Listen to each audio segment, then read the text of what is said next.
Hello, everybody, and welcome back to NASCAR Thunder 2003 Career Mode. We're back at the Talladega Superspeedway for the Aaron's 499, a race that we won in our first season last year. If you didn't catch the last episode before this, it was at Martinsville. Highly recommend you go check it out. Absolute carnage and chaos with the AI. But here we go, up to the line here. And we are going to capture our first pole of the season here at Talladega. The NASCAR Winston Cup Series visits the famous Talladega Superspeedway today for the Aaron's 499.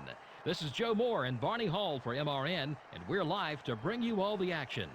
And Barney, this track always manages to produce some white-knuckle moments. Lots of different opinions about this restrictor plate racing. These drivers love the speed. It's what they live for. In fact, some think they should run with no plates at all so the cars would be more spread out.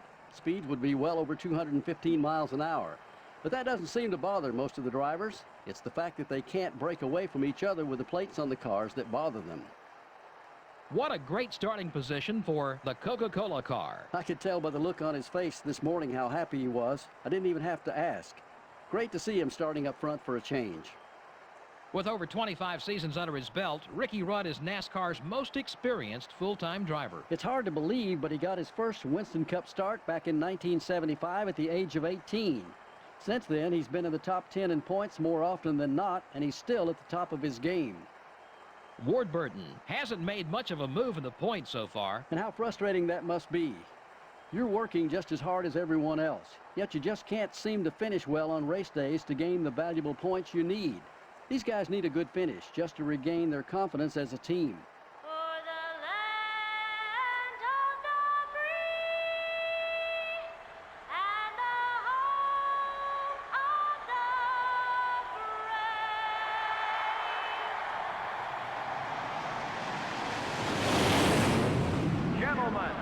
Start your engines. So we've got one of the fantasy rookie drivers starting alongside us here at Talladega. I believe one of them started on the outside pole for the Daytona 500 as well. But here we go, green flag in the air. We are racing in the Aaron's 499 here at Talladega. The fantasy car going to take the lead on the outside along with Robbie Gordon as we're slow through the gears here, but we'll be fast once the car gets up to speed. Just got to make sure they don't get too far ahead, but it looks like we might be in a three-car breakaway already as we are leaving the others in the dust. We've caught right up. We're going to go right to the inside of Robbie Gordon here. Get to the inside of our rookie here. He is not going to lead this first lap. As we come out of 4, the pack's starting to slowly catch back up, it would appear. But we'll see. Typically there is a breakaway at these tracks that I've noticed so far in our NASCAR Thunder career. As we lead lap number 1, take 5 bonus points. Let's see if we can actually lead the most laps in this race. It'd be a nice change here instead of trying to play catch up with the AI cars. You know, maybe this way we could actually get 10 points out of this race for a nice little bonus as we started to... I was about to say we're breaking away with the 199 here, but he actually fell off there at the exit of turn 2, which is a little weird. So it looks like it'll just be us and slightly him here for a little bit as Robbie Gordon has fallen back to the rest of the pack. And we've already got a car off the pace. Not sure if it's somebody who's blown an engine already or if it's just some stragglers onto the pack. Now, I don't think I mentioned this in qualifying, but we're actually not running our like a brand new engine or even 100% engine. This one's at, I believe, 97%, but it is our highest engine. It's the one that's in the 70s while all the others are just starting to get there, still in the 60s. So it is that really strong motor that we took to Texas. So it's definitely proving useful here at Talladega. And it's just showing that we are starting to make those big gains that I was hoping for this season. We had good pace at Texas. Before I screwed it up there, we also had a fantastic race at Martinsville with a little bit of chaos mixed in to help get us that finish. but it showed progress nonetheless. And this is without a doubt so far our best run at a super speedway. I mean, so far we are driving away from everybody else as we're getting away from the 199, and then it seems to be some mini breakout packs throughout the field. So we'll just keep our head down for now, turn out some laps, and see if this pack does catch up to us. Well, it lasted up until about to the point where they got up to me, but the AI actually got single file and chased me down.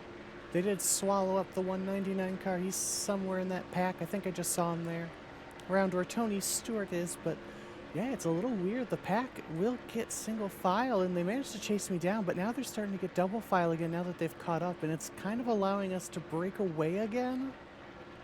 It is a little odd here, but our car seems to just be that much faster as we have some cars starting to come down pit road already here. Tony Stewart and somebody else, not sure who.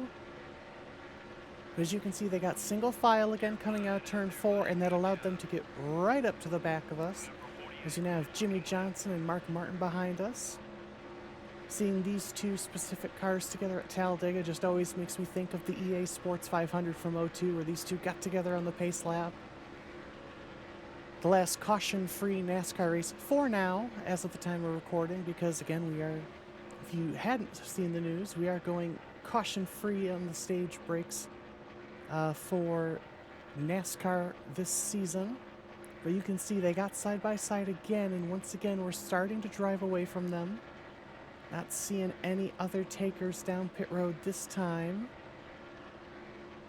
But they get single file again, so they'll catch back up to us. So interesting. We'll see if the AI could actually do something to try to get past me, but it's all going to come down to, I think, when we decide to pit. We do need to try to pit with at least one AI car.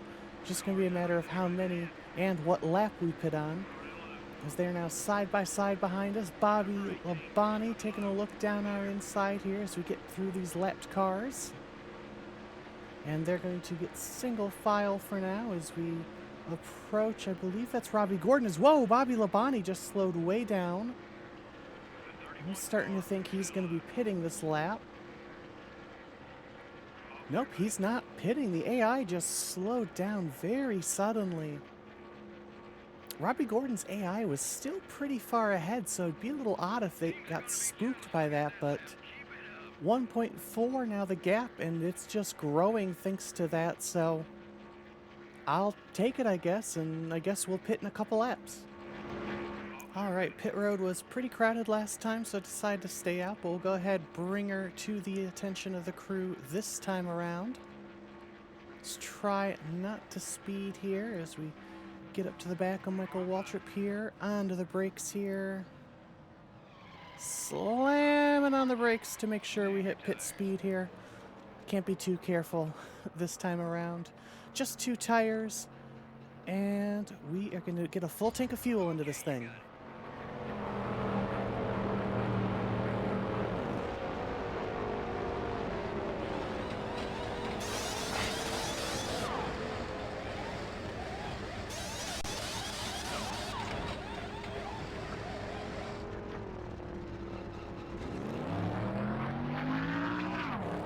Some traffic, easy on the merge. Alright, so as we leave the pits, last lap we did lock up the most laps led in this race. When we started lap 10, I believe it was. So coming out of the pits, we are still P7 here. A couple guys still need to pit, so not sure who it is that's currently leading, but I'm sure that's going to be the last of the leaders. I would imagine, even though we were by ourselves for a little bit, I would imagine we're still going to come out with the lead, or at least close to it. It'd be odd to think we wouldn't. As we'll see here, I don't think either of these guys that just passed us were for position. I'm pretty sure these are the slow guys, so just checking as they go past the pits to make sure no one's taking the lead from us here. And it doesn't appear so. So it looks like we'll take the lead back as these guys start to leave the pits. Who is this leaving the pits here? It's Mark Martin. It's always Mark Martin. I swear Mark Martin is one of the fastest drivers in this game. It's always him we got to deal with at these tracks. Although he's going to lose quite a few spots there as we are way out in front here. Looks like we got 2 cars behind us. My guess is that's Junior and Jarrett. I didn't actually see, so I guess we'll see when we come across the line this time. But we did just take the 2 tires on our pit stop here. You can see there's a little yellow on the right-hand side. I did smack the wall a couple laps ago, just trying to avoid some lap traffic. But no harm, no foul. We'll see if these guys do end up catching us or not. Gap seems pretty even so far, but here we come across the line. Survey says 88 and 20, so I was right about one of them. So it is Dale Jarrett. And the red, I can understand how I can confuse that orange for red from that far back, but as I look at it more, I do see that that is orange, so looks like it's Smoke and Dale Jarrett. They're still side by side. If they want to catch me, they should really run single file. As it looks like Frank Kimmel we're coming up to, I believe. But with just a couple laps to go here, we are in a really, really good position. The duo is just now really getting single file, but they still get side by side on the straightaway. They gained like a 10th on me last lap, so not really anything to worry ourselves by as we get past the 30 of Jeff Green here. White flag in the air. Yeah, the gap went from 1.6 to 1.4, so small inroad, but it's not going to make any difference here on this last lap unless they kick it into turbo drive or something. But yeah, this was a pretty straightforward race for us. These super speedways, once you get a decent enough engine in them, can start to become pretty easy in the career mode, so looks like we're starting to head that direction. But of course, nothing will ever be guaranteed at future super speedway races, but it is a good omen for the Noble 5 races at Daytona and Talladega later in the season. But here we go through the tri-oval. We take victory at Talladega once again, winning our 2nd straight Aaron's 499 and our 1st victory of the season. It was all green flag racing in this one. Well, that's good news for all these race teams because that can mean one thing: no major wrecks. The Coca-Cola car doesn't look any different than when he started this race. Well, it's going to be a happy crew when they get back to the shop. They can immediately go to work on next week's car without having to worry about fixing anything from this race, and that makes for a much less stressful atmosphere. This has been NASCAR Winston Cup Racing, brought to you by EA Sports and MRN. Next up is California.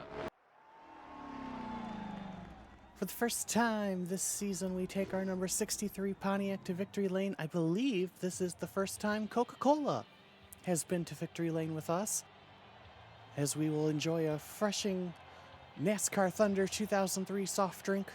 I guess we should say it's Coca-Cola since they are our sponsor. Our generic white guy party, for the first time in 2003, race winner at Talladega.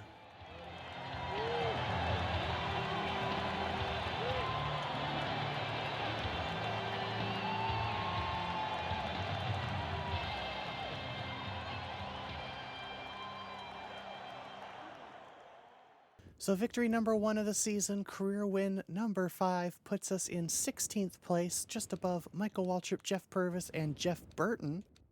In the NASCAR Winston Cup Series standings, taking a look at the top, Dale Jr.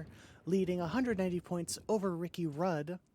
And we did make just over $1 million in that race, so that is great news. And 3 more races until our next R&D project is complete. So that'll do it for this episode. If you enjoyed the video, leave a like, subscribe for more NASCAR Thunder 2003 content and a bunch of other content coming your way. Thank you guys so much for watching. I'll see you next time. Bye!